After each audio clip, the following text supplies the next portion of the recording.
Mag-kiss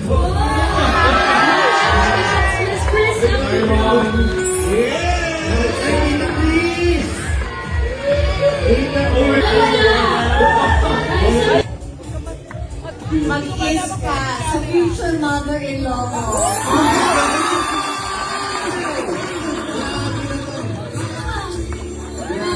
Boto.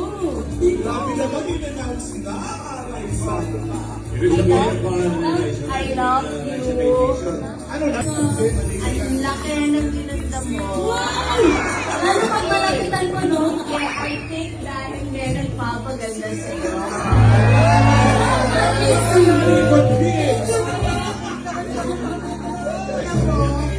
Ako ang wardrobe niya. So, nung nakita ko, ay, may letter R. Pinili ko pa ba?